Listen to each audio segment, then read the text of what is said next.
All right. Hello, everybody, and welcome. It is Friday, the 22nd of January, already well into 2021. There's my alarm letting me know that we're due to begin. And I'm here in LA. As you can see, we're in the showroom.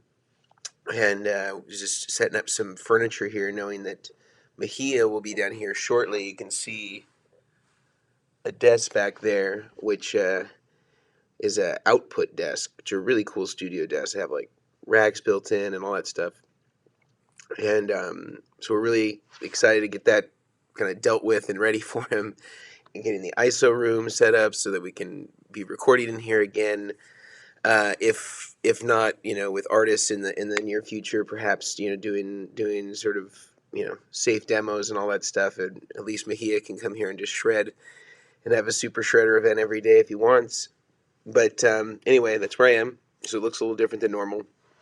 And my plan is that ultimately, once we're kind of settled, we'll have a camera set up here that will mirror sort of maybe 50% of what I have back up north in Oakland.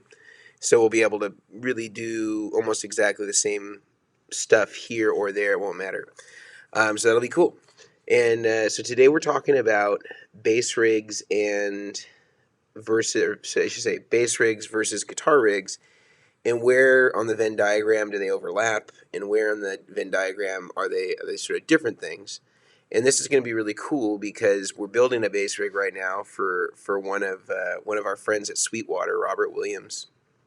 He's like a longtime sales engineer there, and he's a bass player, and he's got kind of a cool combination of like new stuff, old stuff, um, and most of it is, except for the amplifier, which is one of those Noble amplifiers. If you haven't seen those, like the kind of the hippest bass amp that like all the guys are using, where it's like a pedal board based amp, and it takes AC, and it's higher powered, but it's really sounds good and it's compact.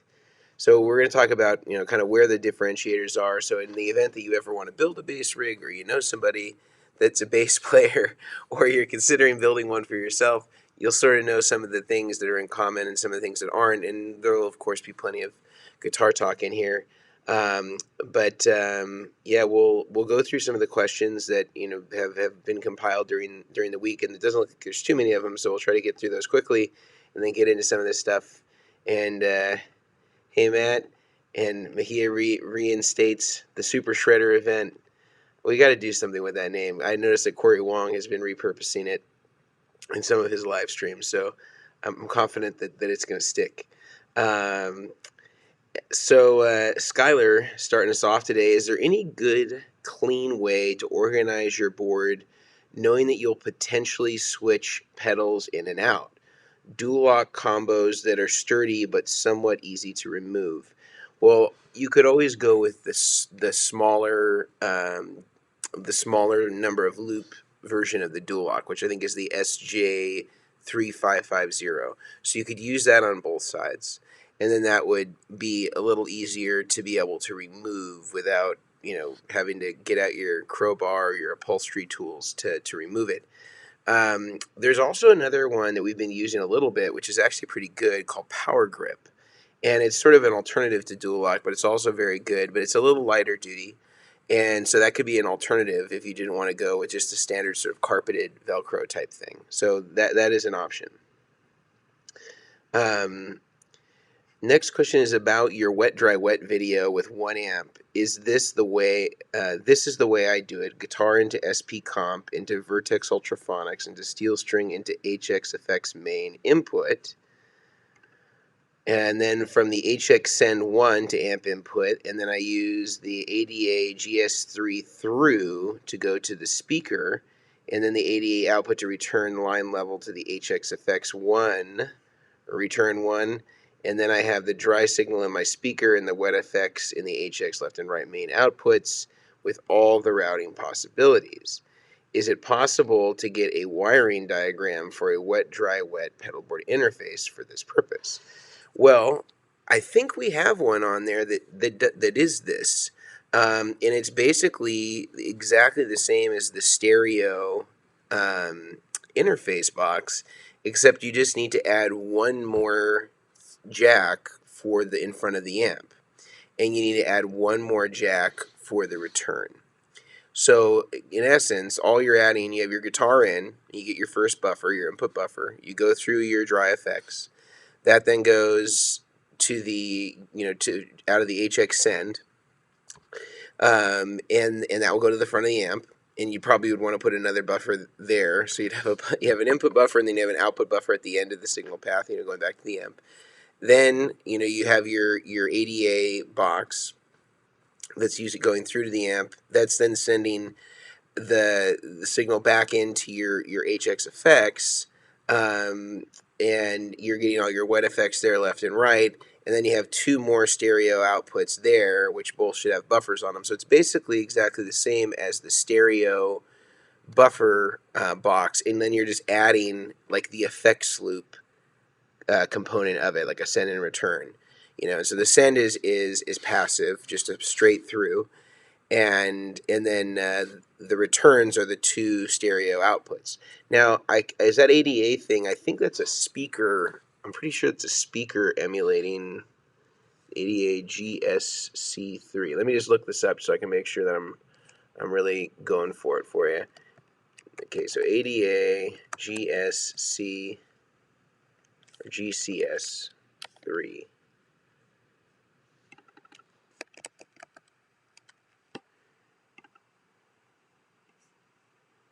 Let's see what this thing is. This is a cabinet simulator.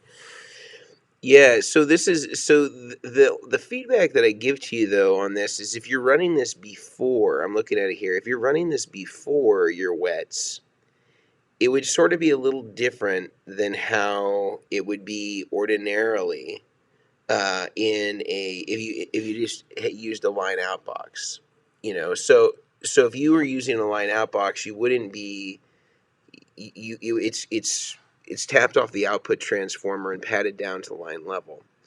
So you're not getting the speaker coloration in that in the same way.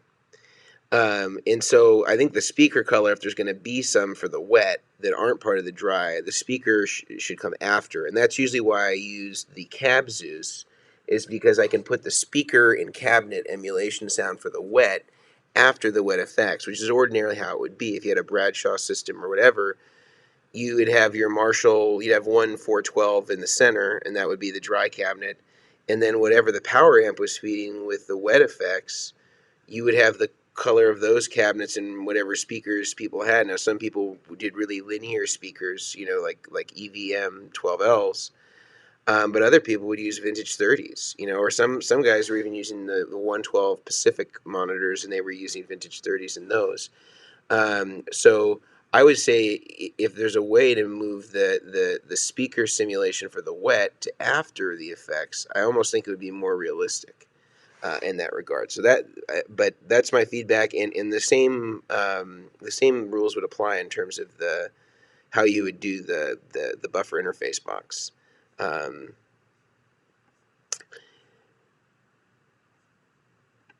Okay, next question is, what's the best way to get your supervision in a DIY pedal board process? Is it possible through the new Rig Doctor or the rigdr.com or Patreon?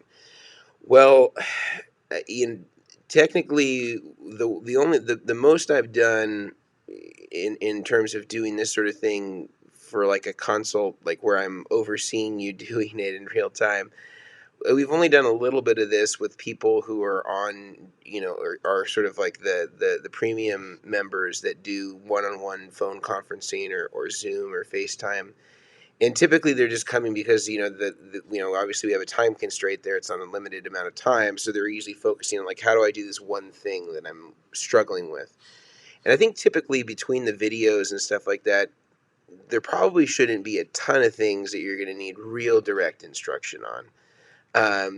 But we're still kind of figuring out what the consultancy is going to look like there, and trying to see if we can even get more people in the fold, and that maybe I'll only do some of the stuff, and then Mejia, who's also very good at this stuff, can help with some of the stuff that's a little bit more common or a little bit easier to diagnose and to help people sort of reconcile their pedal boards. So I don't know if I have an answer for you on that one yet. But I also don't know that like you would get your money out of it, because I think a lot of this stuff is like some of it you kind of have to start doing it in order to kind of understand it. And as much as I tell you, it may not be that helpful until you're kind of getting your hands dirty. And so that's not me saying no. It's just I want to figure out a way that actually is going to get you what you want. And that was Matt. We already got him in there. Matt says, any new NAM releases that have caught your interest? There is one. And this is interesting because last week we were talking about cab sims and an amplifier simulation digitally, and I saw that Walrus has come out with something that's sort of a similar thing to what the Strymon Iridium is. So it's got three cabinets, or I think there's like six IRs, but three cabinets, and you have your three amplifiers, and it's kind of the classic things that you'd think: the Fender, the Vox, and the Marshall. And can have it has some presets. I don't know if it's MIDI controllable, but you can adjust and save presets. I think three presets. So that looks interesting. It'll be interesting to see what their make and take is on their on sort of these amplifiers and whether it gets really close. So that has caught my eye so far. But I haven't had my ear too close to the ground on a lot of this stuff. So I don't know. I'm sure that there's stuff that's come out that I just haven't seen. Um, yeah, yeah, there it is. Yeah, more amp and cab sims from Walrus seems to be the new trend. Yeah, and great job on the David Ryan Harris rig. Yeah, that was a really cool pedal board video. I got lots of nice feedback on it, and so I'm really excited about that video. And it seems to be doing really well already. And so if you haven't checked that thing out, watch the David Ryan Harris rig build. It's really a cool rig build. He plays a lot, demonstrates a lot how he uses stuff, kind of talks about his approach with different effects. So that's really cool. So as you have more questions, just throw those in the chat, and then we'll kind of get to kind of the thesis of today, which is differentiators between bass rigs and guitar rigs. So if we're looking at like the larger Venn diagram of these two instruments, they're really pretty similar.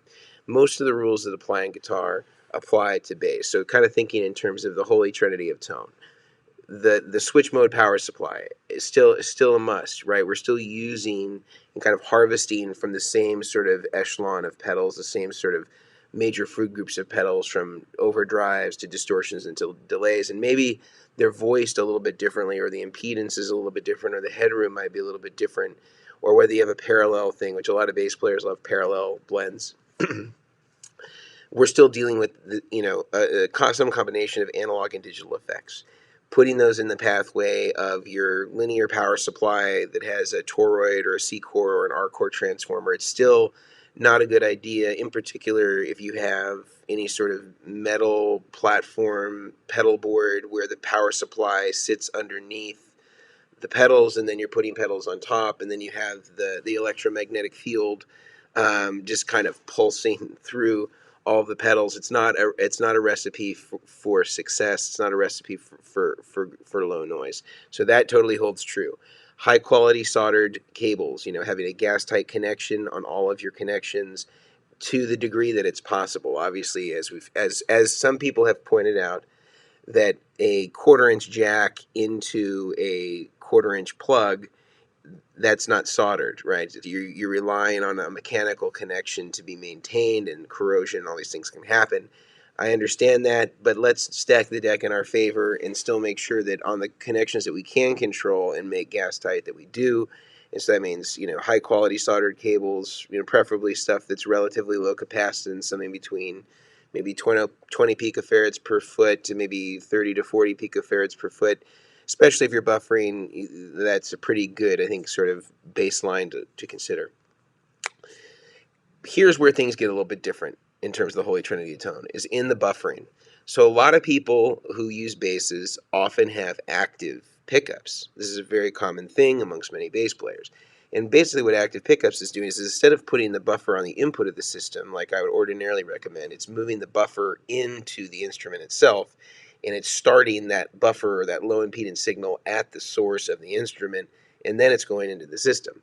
Now, this can be helpful for a lot of the bass players that are really into the hi-fi fidelity thing, and really getting as close to no capacitance as possible. But again, just like any other buffer, You run the risk of, if you have an always-on compressor, and that's the first thing in your bass rig, and you turn that on and always have it on, well, the preamp inside of your bass is only going to work effectively to the point that you have that always on compressor. And then that compressor now becomes the buffer from that point forward until either another pedal is turned on or you hit another buffered bypass effect. So that can somewhat nullify the effectiveness of putting it on the bass itself. But the benefit is it does eliminate, all the cable capacitance between the bass and the input of the pedal board. So that's one caveat, and the same thing would apply whether you're bass or guitar and you're using wireless. If you have a wireless, it's essentially doing the same thing. It's converting the signal to low impedance, and the need for an input buffer is somewhat nullified. But some bass players use a combination. They use active basses and they use a P bass or a jazz bass. And in those cases, then they would want to have that input buffer, even if it was redundant, because as soon as they go with their passive bass, then all the benefits of that having that preamp inside of their bass guitar doesn't help them anymore. So important thing there. But here's another big difference: is the input impedances on bass amps is way different than guitar amps. So typically in a guitar amp, with a few exceptions, like some Gibsons are 500K on the input impedance, but most guitar amps are 1 meg. So if you don't have a 1 meg input impedance on a guitar buffer, you're typically going to have a different reaction from the guitar because the loading is not going to match what you're used to. But on basses, depending on whether you got an SVT or Ampeg or Aguilar or whatever you have, the input impedances can range. I've seen some of them down around 500K and some of them up as high as 10 megs. And really, when you start getting up real high like that, like above maybe 5 megs or so, 6 megs, it's really difficult to hear differences between that and 10 megs. It's kind of a wash at that point to me. But typically, bass players tend to favor higher input impedances. So I'd say at minimum maybe around 2.2 megs and up to as high as 10 megs. Now, there's not a lot of buffers that are out there that even go that high. One of them that I recommend to bass players a lot is one made by Lely, which has a variable input impedance control. So you can select between a higher input impedance, I think around 5 or 6 megs, and then you can pad it down. I think it's either 2.2 or 1 meg in another position. The other thing that's cool about it is you can DI off of it. So you can use a TRS and have a balanced out off of it, which is sometimes cool for bass players because, again, they like mixing stuff in parallel so they can have a direct recording, and then they can use effects in the box to mix in parallel from the mix bus, or they can go into the rest of their pedal board, or they can do both at the same time, which is really cool. So I really like that one. But of course, if you're building the DIY buffer that we showed in some of our videos, you can set your input impedance based on what the R1 value is on the PC board. So if you set that to 10 megs, you got a 10 meg input impedance. You set it to 2.2, you got a 2.2 input impedance on it. So that's cool that you can adjust that, or you could put it on a switch and you could have a variable input impedance with a couple of different selections, say on a 3-way switch. So those are some things that are definitely different about bass players. Now here's another component that's different. A lot of these bass amps now that are pedal board based, like what we're using for Roberts, and I'll pull a picture of it up so you can kind of see. It's a little bit in progress, so it's not totally sexy yet, but it's getting there. Let's pull up one of Roberts.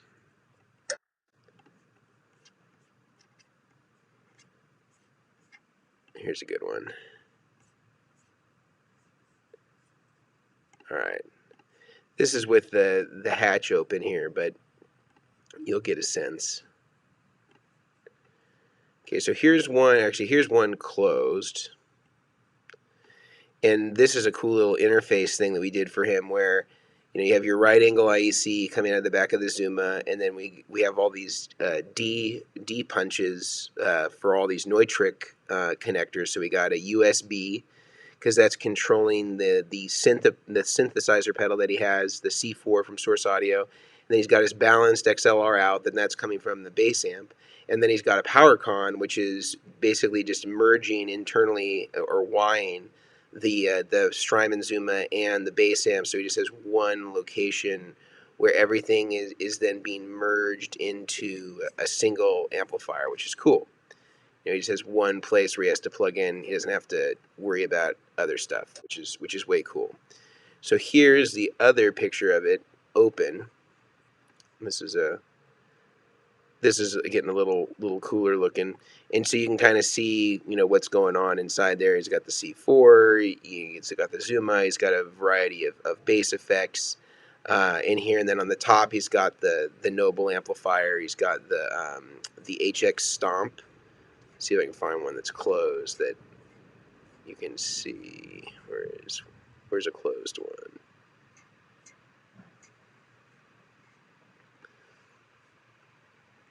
Let's see, this might be cool. All right, here's a kind of a closed one.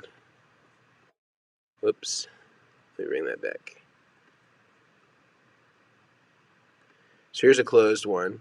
So you can kind of see the Nobles or amp is there. It's got a right angle IEC. It's got the XLR out, and that's feeding through the interface there, along with the power con.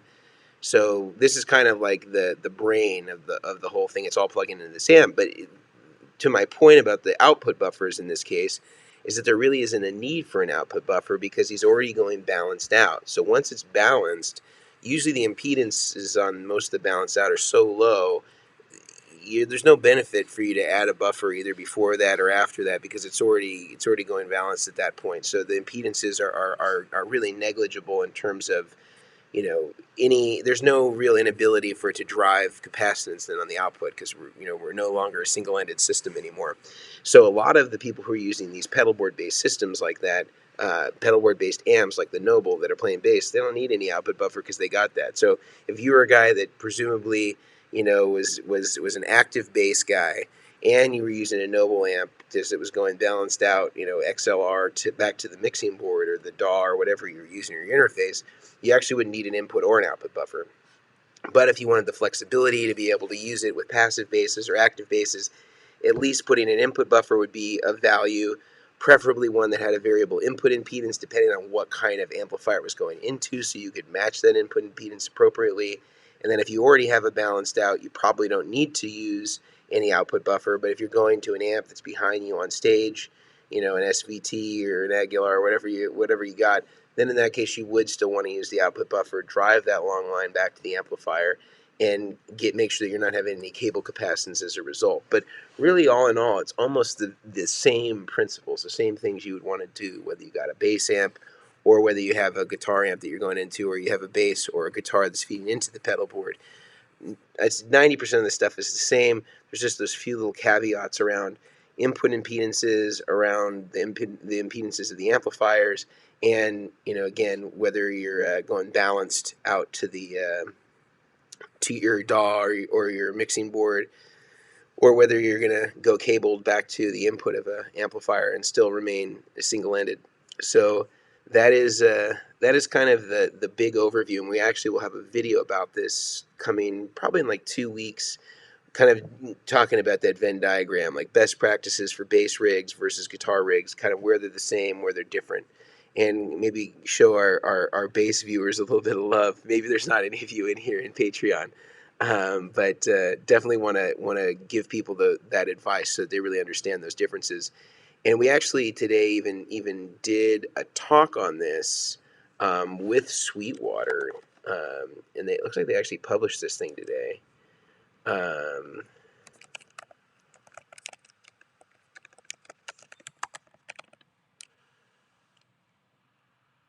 Yeah, they did publish it today.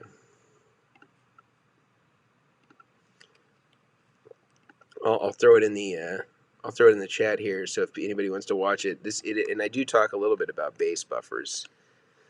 So if you are interested, check that out. I'll throw that in the chat, and you can see it. You can see what we were up to. All right. Would it be possible to find out more about how Mike Kerr routes his signal? Would it be possible? I mean, I suppose it's possible, but I don't know that I have any more resources here than anybody else does about this.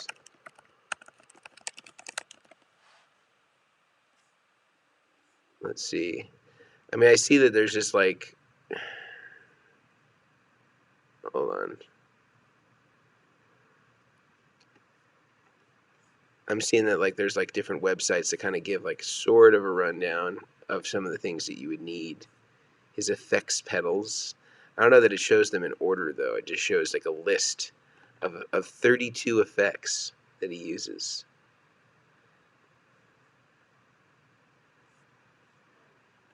Oh, here's a gear rundown.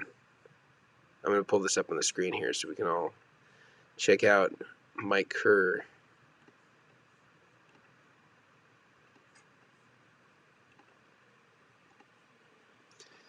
All right, let's see.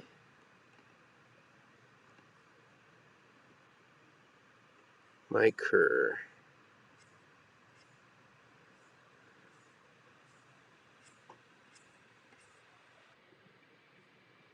What's he got for his amps? All right, so it's saying the Pog, Big Muff Pi, although it's showing a different one here. Palmer amp selector, so you can go to multiple amps or A/B them. But it's not really showing much. It's not really showing much about his order of effects. Wonder if there's a photo or something like that where we can kind of autopsy this thing.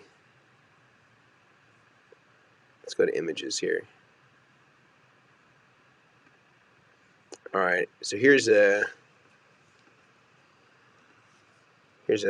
picture of it. Oh, here's somebody drew up the. I don't know if this is correct, but somebody did draw up an image of it. Let's see if we can pull it up here. That looks pretty terrible. Let's see. Let's see what happens if I blow it up.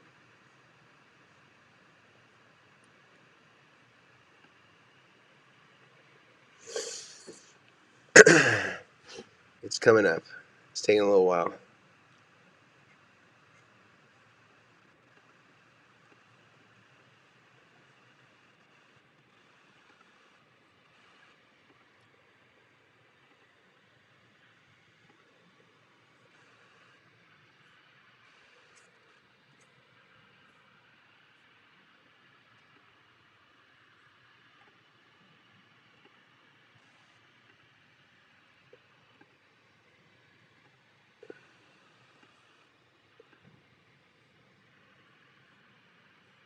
All right, here it is. Check this out.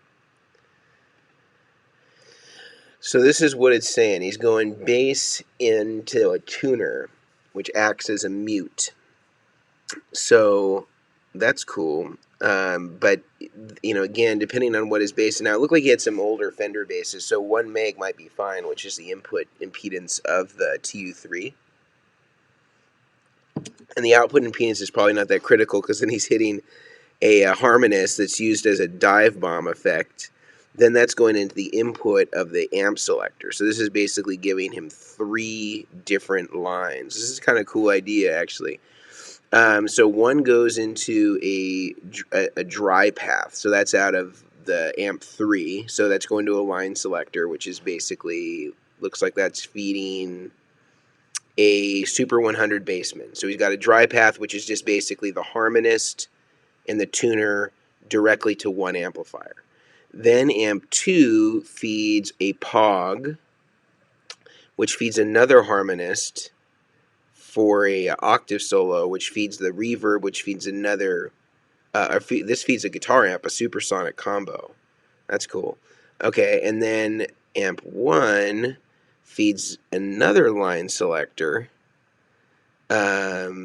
that goes to a Pog 2 that feeds a Mastortion ZVEX fuzz and then goes to another guitar amp. So he's running 1 bass amp and then 2 guitar amps. And the bass amp is just getting a harmonist and a tuner.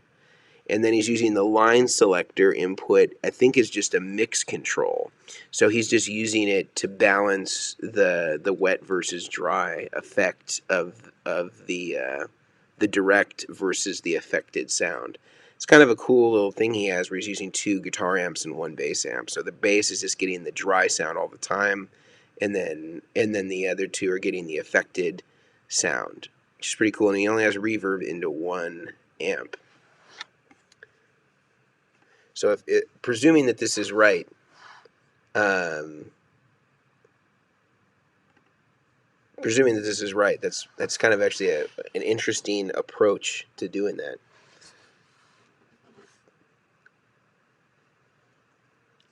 I'm going with some unsweetened Pure Leaf iced tea today. Hopefully we can get on that iced tea sponsor.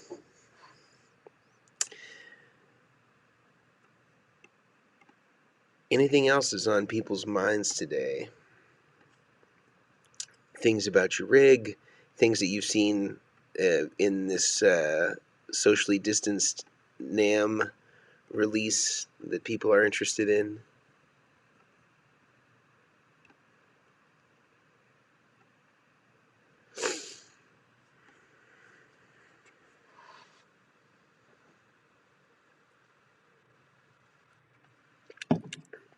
And Mejia's moving today. Mejia, how's that move going?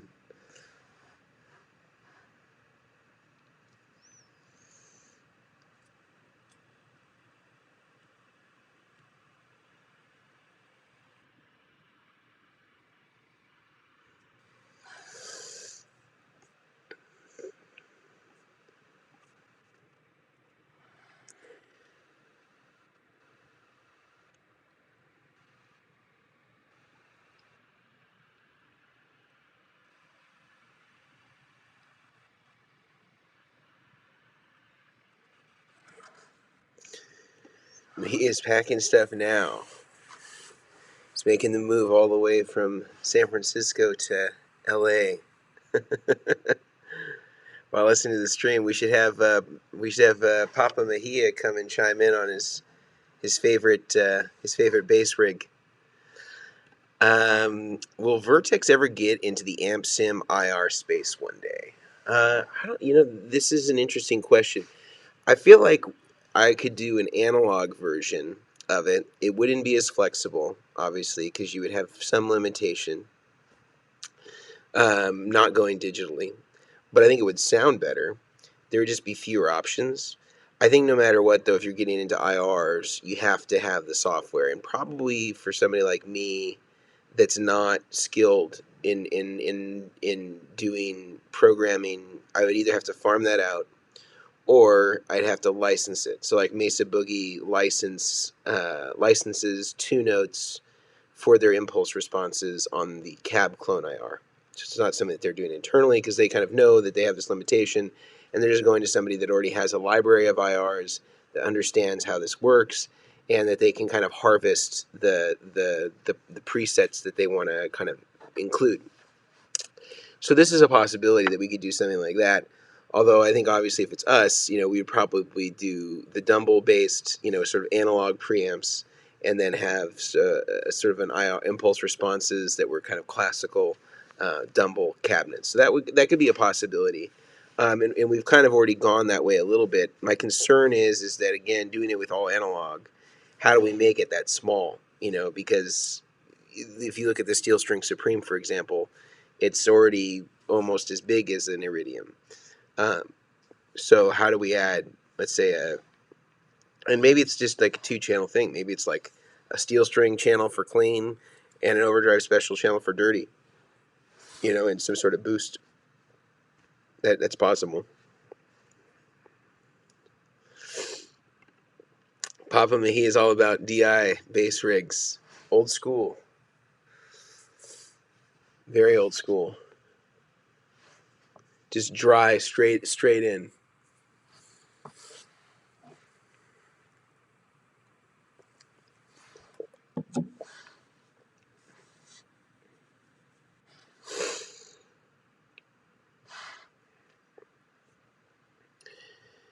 Anything else that people want to address before we complete today? I'm happy to go for as long as people want. But if we've satisfied all of the conversation, then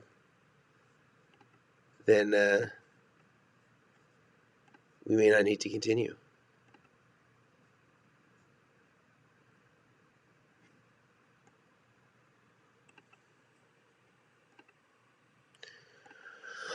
Matt asks, "What's the timeline on the next pedal release?" So the Boost is being made now, and the challenge, the challenge is always, especially at this time of year, is getting your parts in before Chinese New Year. Because I forget what day New Year falls on this year.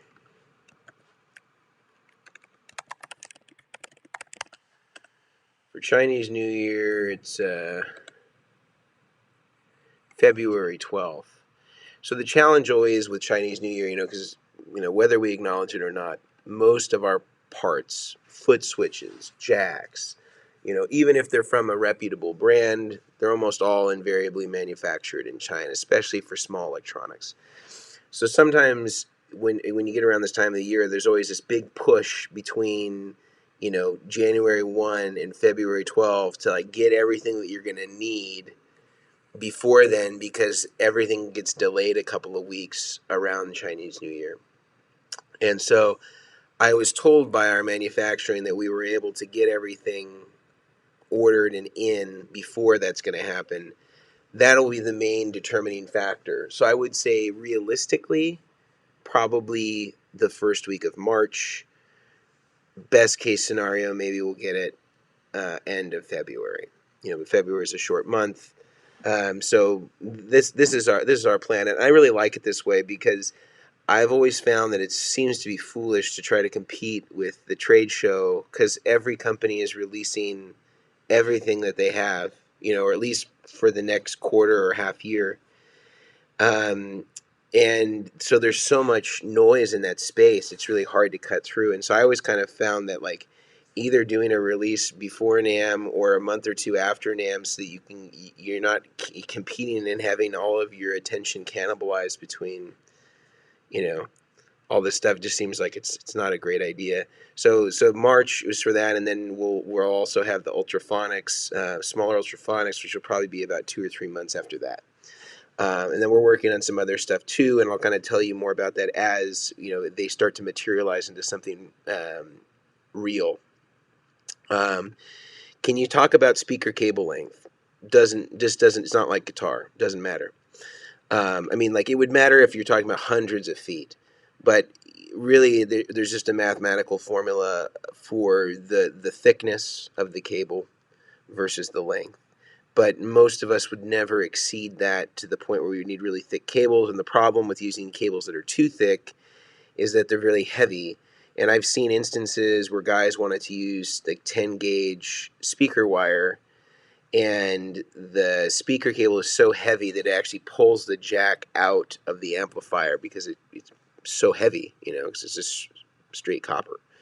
So I usually would say, the thickest you can generally get away with, I think, reasonably without damaging your amp, is somewhere around 14 gauge, maybe 12. But I think somewhere between, 14 and 16 is totally fine. And I mean, and you can go 30 feet, 50 feet, maybe even 100 feet without an issue, or needing to go thicker. Maybe this is a very innocent question, but here I go. I changed the cables I was using from Mogami and switched to Strymon. The truth is that it sounds much better. I wonder if I could improve my sound even more with another guitar. I use a Mexican Fender and it sounds good to me, but could a Suhr or built guitars improve the sound even more? They're so expensive I can't buy one just to compare. I don't think that it's going to improve the sound of what you have. Like, really, obviously there's a certain resonance that the guitar produces, but a lot of it with electronic guitars, like a Strat or a Tele, a lot of that is your pickups. A lot of that is how you set the pickups. Could be your potentiometers, your control harness. I would say that there's not going to be an appreciable difference there. I would say if you are going to make an upgrade, I'd say upgrade your pickups, upgrade your controls, like your pots and your capacitors, upgrade the wiring harness. And there's tons of companies that offer preloaded pick guards that are already wired with all like the new fancy stuff. So it's kind of just like a drop-in replacement, and you're just soldering two wires to your input jack. I would say go with something like that before you go with, or before you feel like the necessity to get a new guitar. And I think that, I mean, I think Surs are fine, but I think just like any other guitar, you know, they're imperfect, and I think that if I wouldn't spend my money on that, uh, I would try the pickup wiring harness upgrade first and see if you notice an appreciable difference. Because again, we're dealing with we're not dealing with acoustic instruments here. Like a lot of, I mean, like, it's important that the guitar resonates and it breathes and stuff like that. But there's sort of a threshold of how much of a difference that's going to make when you know your pickup is transmitting the vibration of a string through your jack into your amplifier, all that stuff.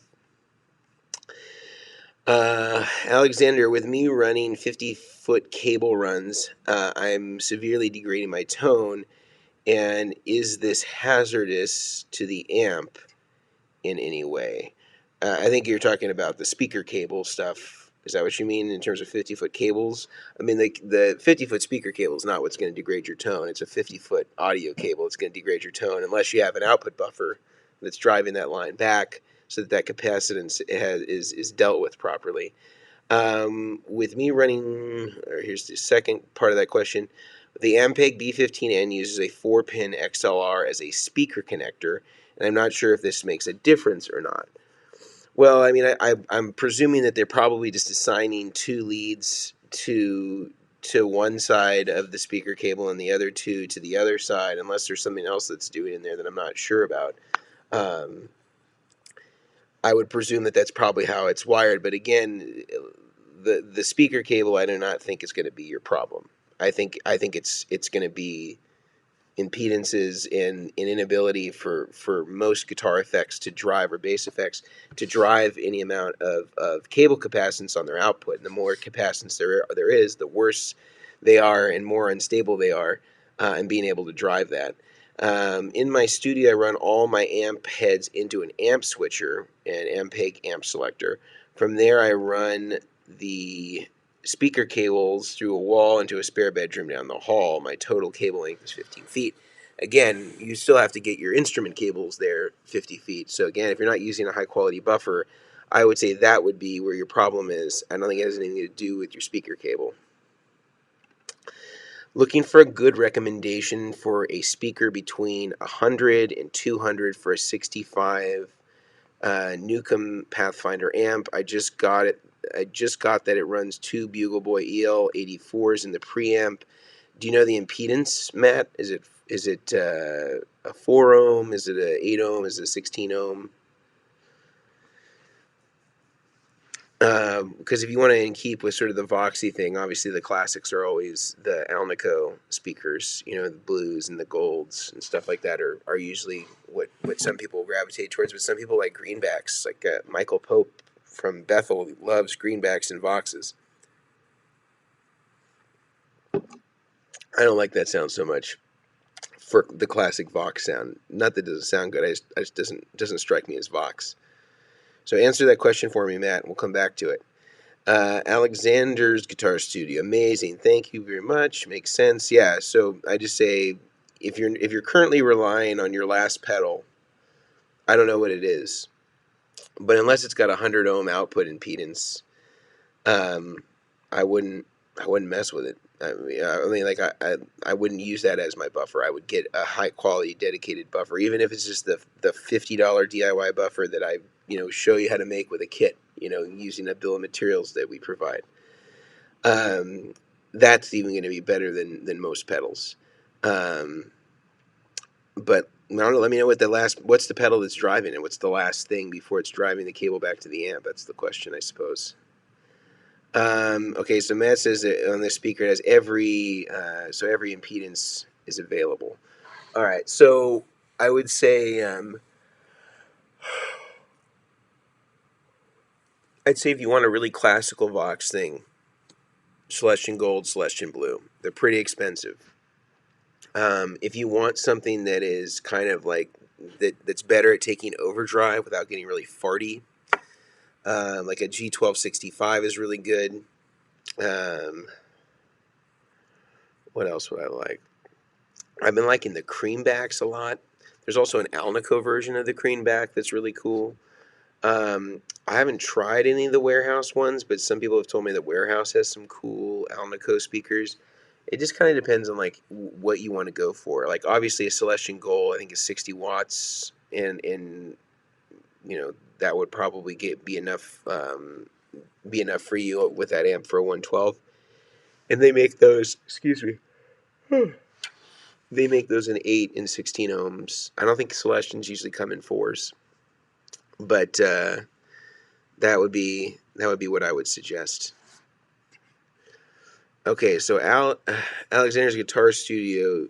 So you have the Mesa Boogie Highwire. Okay, so if you're still getting a lot of loss, I would check the cable to make sure that like you're not having any problem with it. So an easy way to do that is leave the cable connected. Connect your instrument to the output buffer, right? Because that's the one that's driving the line back.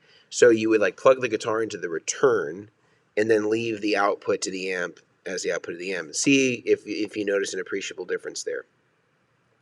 If you do, then I wonder if there's something wrong with your cable. That's the 50-foot cable that's going from the end of the signal path back to the amplifier, because the high wire I think is 150 ohm output impedance. It's a pretty effective line driver. You shouldn't really get any loss unless the cable capacitance is really high on that output cable. You should really be able to drive at least 100 feet without a problem. So I would test that first to make sure that the cable performance is working well. If it is, then I would suspect that you are getting some sort of like weird loss on the pedal boards. This could be a result of solderless cables. This could be a result of a failing cable. This could be a result of a pedal that has a bad bypass. So it's like always in the signal path and it's kind of muddying up the signal path. So I would then start working backwards. So if you have a good quality tone when you go guitar into the return of the high wire, then I would start just going backwards. I connect the very last pedal to the high wire, and I plug the guitar into the input of that last pedal. So let's just pretend it's a reverb. So you go guitar into reverb, reverb into high wire, return, back 50 feet to your amp. Are you still good? If you are, then you add in the next pedal. Let's pretend it's a delay. So now you got instrument into delay, delay to reverb, reverb to the return of the Mesa Boogie for the output buffer, 50 feet cable back to the amp. Is it still good? Great. Now we're going to add the next thing. So you just keep on going like that until you can isolate the issue. Sometimes you'll find the issue is cumulative. It's all of the parts are kind of making this just increasingly dulling the sound. Sometimes it'll just be like one thing. You're like, oh man, that pedal is a real tone sucker. It really, with that out, everything is restored. And so I think it will help you identify what you're dealing with, and then write us a comment or whatever, and we can suggest how you might go about resolving whatever it is based on what you find. I just bought an Arion Vertex mod for $160. Wow, nice. Can't wait to have the SSS here and the dynamic distortion, the battery power supply. Any news on the Vertex Fuzz? I have no news. I still need to find a name, and that'll certainly be out this year as one of our offerings. Because we've already done all the developmental cost and all that stuff. So it would be silly for us not to. But we need to come up with a good name. I think between all of us, we can do it. And an aesthetic. We still have to come up with the aesthetic, because right now it's just in a steel string Singer MK2 box, and just has different knobs on it. So that's not going to work in production. But that's a killer deal if you got one of the modded ones for that, because I just saw one in Bakersfield here that was like 400 or something like that. Somebody had sent it to me the other day. Let's see. Could have sold. Here it is. Oh, I think he lowered the price a little bit. Here it is. $375. Yeah, I think it was 400 the other day, but it looks like it's been up for a while. It might not be much of a market there for $400 choruses in Bakersfield, but that's a good steal. Good work on that. Any suggestions to improve the pickups of my Mexican Strat? Well, I think it depends on what you like.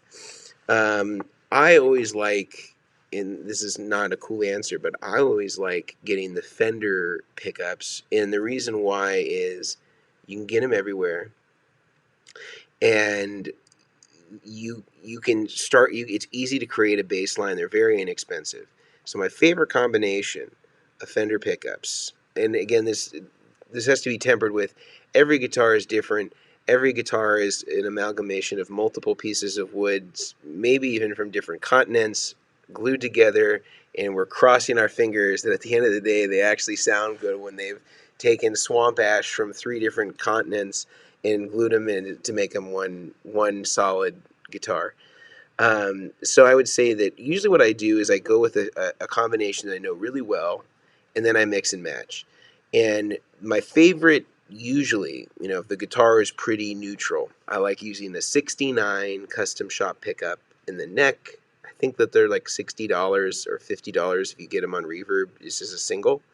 I like using a Fat 50s in the middle, again about the same $50 or $60 on Reverb, and then the bridge a Texas Special. I like those three. Now, if I put those three in and I find that the bridge is a little too bright, then I can get another Fat 50s, and I know that kind of tames that down a little bit. If the in between positions are not quite quacky enough, then I can sub that middle position for a Texas Special, and that kind of helps bring a little bit more output to those 2 and 4 positions. If my neck pickup is like too glassy, then I can always upgrade that to a Fat 50. So I kind of basically this like always have a set of each of them when I get a new guitar, and then I like throw those pickups in there like how I think they should be, and then I kind of listen, and then if it's not giving me what I want, then I can swap in another pickup. And so I basically have a set of Texas Specials, a set of Fender 69 custom shops, and a set of Fat 50s, kind of like on standby whenever I have a new guitar. And I have most of those pickups now because I've bought them so many times. I think I'm missing a Fat 50s right now for a middle position.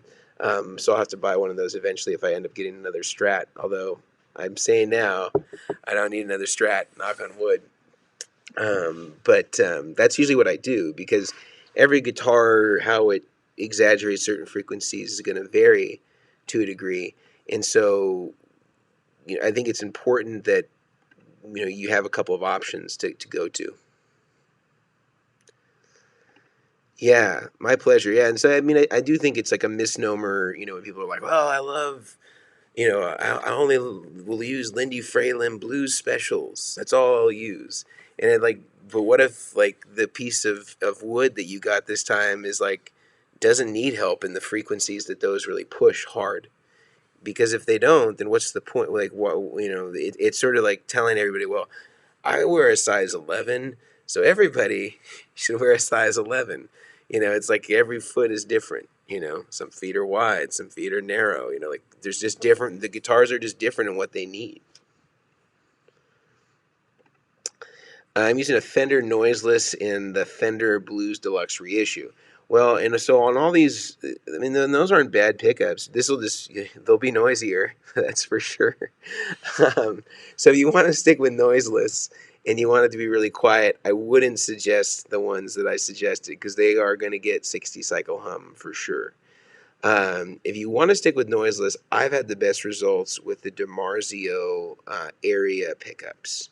And right now, my Tom Anderson, I have in my single hum one. I have 2 of the 58s, the Area 58s, in the neck in the middle.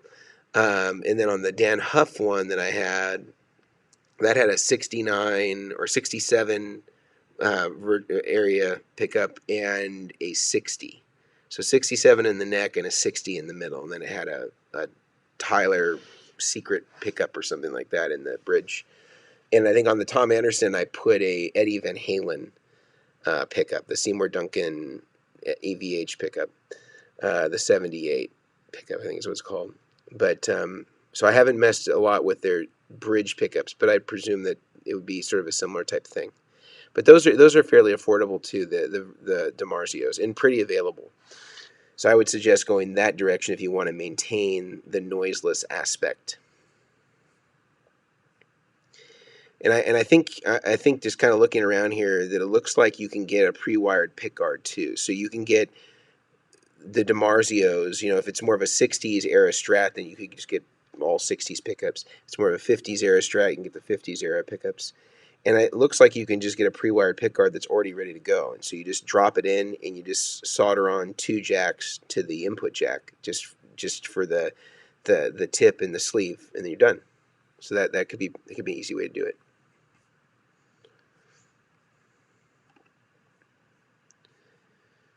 Cool. Anything else on people's minds today? We got a couple minutes left.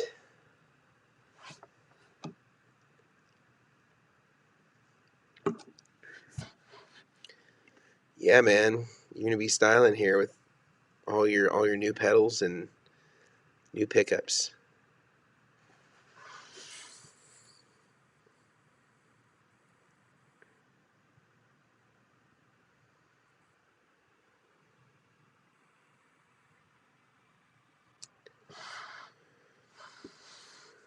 All right. Well, guys, have a fantastic weekend.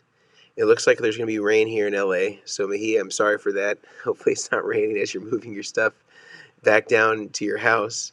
And I appreciate you all being here. If you are coming to this late, of course, put your comments in the comments section and we will get to those as they come in.